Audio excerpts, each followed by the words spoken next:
Sister Sophie Akim, it's great to have you here with us in the United Kingdom. You're very welcome. You're here for a holiday, but here you are working. So I'd like to tell the supporters of FOAG, or you to tell the supporters of FOAG, more about yourself and more about the wonderful St. Francis Centre. So tell us a little bit about yourself first, sister. So Ian, thanks. And indeed I'm privileged for this great chance I've got to be in UK and truly to meet and have chance to thank our supporters, the FOAG, and all those supporting the work of FOAG in UK. I'm called Sister Sophie Akim, as you've just mentioned. I work in St. Francis Rehabilitation Centre. This centre caters for children and youngsters mainly with the physical and mental disabilities. It is an old home, though in 2005 we relocated the place from its old location to the new site. This home, as I've said, is a rehabilitation home. Our focus is rehabilitation, but we do other activities in the home. Apart from rehabilitation, that is, when we talk of rehabilitation, we basically focus on the medical point of view. We do assessment of our clients from the different villages, and then we do assessment in the center, and we take these children to the hospitals where they receive surgical operation, corrective surgical operation, and we also have to give them walking appliances to improve on their mobility. So, sister, can I ask, how do you find these children? How do they come across you? So mainly, as I've just told you, we do outreach programs where we go down in the villages. But apart from that, we also work so closely with the local leaders, whereby they identify these children from their different homes and they send them to our center. So how far away do some of these children come from? Is it just a few miles or is it many miles? Actually, I don't want to say we are privileged, but otherwise, we serve the whole of Teso sub-region. And when I talk of Teso sub-region, this is a place covered, I don't know when I talk in terms of miles or kilometers. Because the farthest, if I talk of Katakwi district, is over 60 kilometers to our center.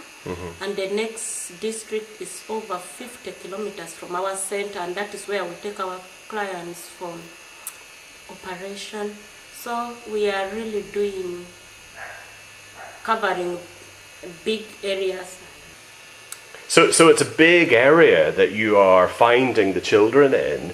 So is there not the medical support in these areas of Uganda like there is in the United Kingdom?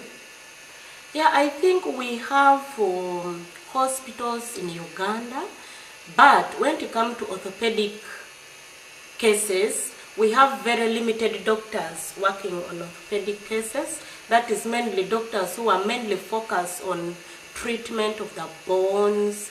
And so we have a particular hospital which is 55 kilometers away from our hospital.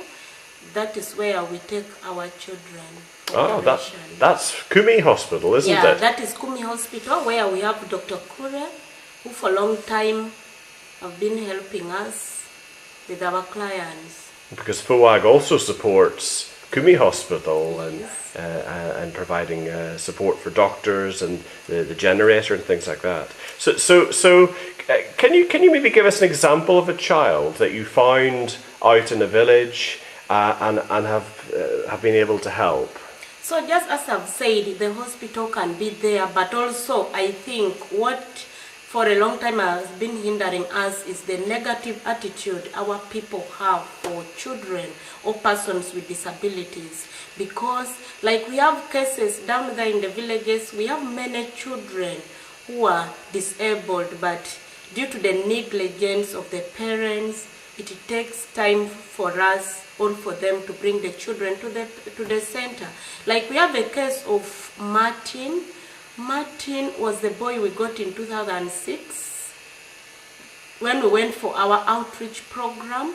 He was 4 years old and he was bedridden with polio and very bad bed sores as a result of poor position. And we brought Martin down to the center because that was the time we had received some financial support from FOAG. And with that money, we were able to take Martin for operation, and Martin was worked upon. And today, as we are talking, he joined in Uganda, we say primary one, that is the first year of his education, and now he's doing so well in P4. And we are very proud because this boy, we hope in the future, he will have a brighter future. He will live an independent life. And did FOAG help to pay for his operation? Yeah, we got money from FOAG, and FOAG has so far paid for his operation. We took him so far 3 times for operation, and with that, his mobility has been improved, and still from the same money we've got from FOAG, we were able to buy for him a wheelchair. So now he's able to walk, to use his wheelchair, move around with it, and he's able to go to school. And for us, that is a very great achievement for Martin. And is it children like that that help you get up in the morning and work as hard as you do? Because you're still smiling. Oh yeah, when you wake up and when you see the child who was first of all crawling down, and through your effort, you've taken the child for operation, has received the walking aid. This is a very child today is working in the bakery, and with that zeal and a desire, they are working, and it gives me, who is trying to support them, great energy, to wake up and even do more the next day. How much does it cost to operate on a child? Because as I've just told you, we have other hospitals, we have government hospitals, but when it comes to orthopedic cases, it is rather costly. And as I told you, we have Kumi Hospital, and it is almost one, serving a great number of people. So the operation so far is slightly costly in Uganda terms. In Uganda shilling, at an average, is 500,000 to operate a child, and 500,000. So I'm just doing, my maths isn't so good, but I think you're looking at what, £150, £180? Right. And because right now, if we take the exchange rate, it is 3,600. Yeah. So we talk in terms of 180 or 150. So £180, £200, say, can utterly transform a child's life who's been living in a hut in a village. Maybe the family are ashamed or embarrassed, and then your staff can find this child, like Martin, and bring him in and give him food and nourishment, and go to Kumi and do the medical checks, and then the operation, and then you're actually a nurse, aren't you? Oh yeah, I'm a trained nurse by profession.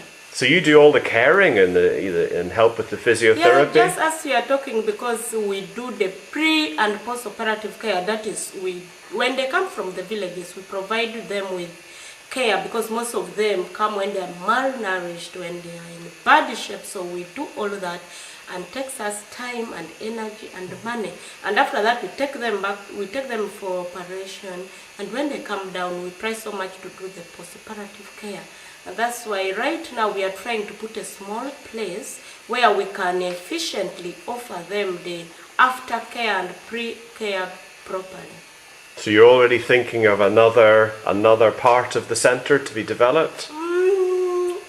That really is what I'm already looking at, because as I told you that our centre is a rehabilitation centre, so we want to put a section for where we can do our rehabilitation work before we're taking these children for operation.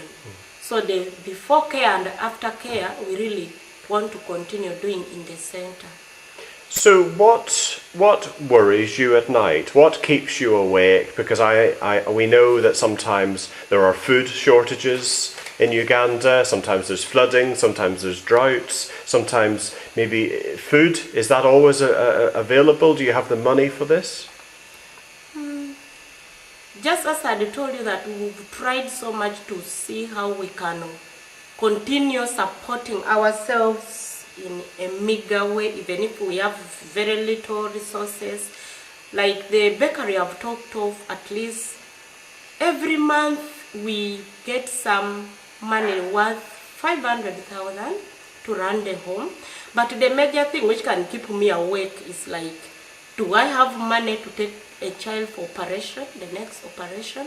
Because as I told you, ours is really more of a rehabilitation work. So money for surgery, like when I talk of 500,000 is much. And do I have that money?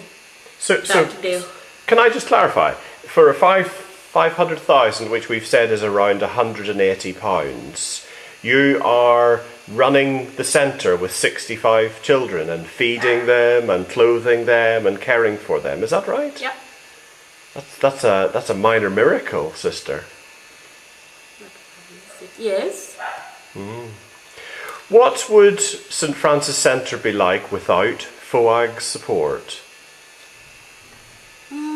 That is a bit a tricky question and hard at the moment to answer. As I told you that we have just moved from another place where we had formerly stayed for more than 26 years to a new place. So at the moment it is true that we still need support from people like FOAG and other well-wishers, because this new place where we are right now, we are hardly 5 years. And as I'm telling you, a new place has got a lot to put on the ground if we are to move an inch. So truly, right now, we still need the support from FOAG, we still need support from other donors. But meanwhile, on our own, we are also trying to make sure we try to go into small projects where we can have some income generating.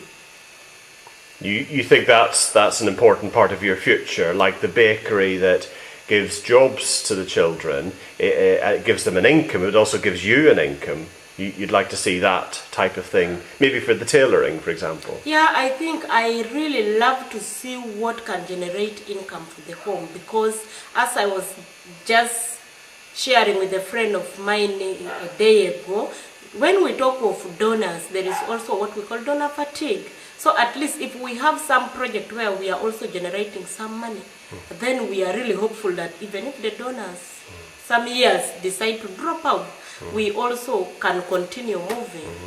But of course FOAG has just provided a wonderful new ambulance for you. What difference will that vehicle make to you? Yeah, because really, formerly we had a lot of problem with the transport, whereby we have to get children from villages, we have to hire taxis, vehicles to go in villages. So now with this new vehicle, we really hope to do a lot of outreach programs, meet these parents, talk to them, do lots of counseling, because as I'm telling you, for us, disability is really like a curse.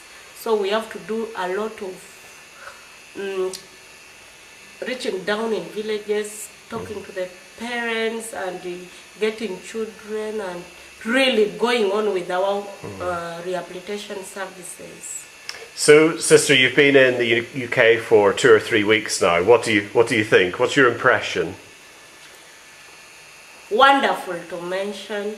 First of all, for me, I'm so impressed that I'm able to meet some of our donors who have been supporting us, and I've been able to share with them what is down there on the ground, leave alone the work we send on the papers.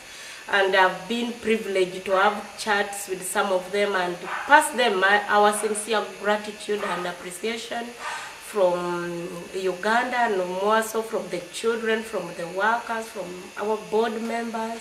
And I've been able to meet lots of friends, to see different things which we don't have in Uganda. So I'm still enjoying my stay in UK. It's great that you could join us. Sister Sophie Akim, thank you very much. Like today, I'm talking at the home of Iain and with the Iain Patton. It is all a great joy to be here in the UK. Thank you. Thank you, sister.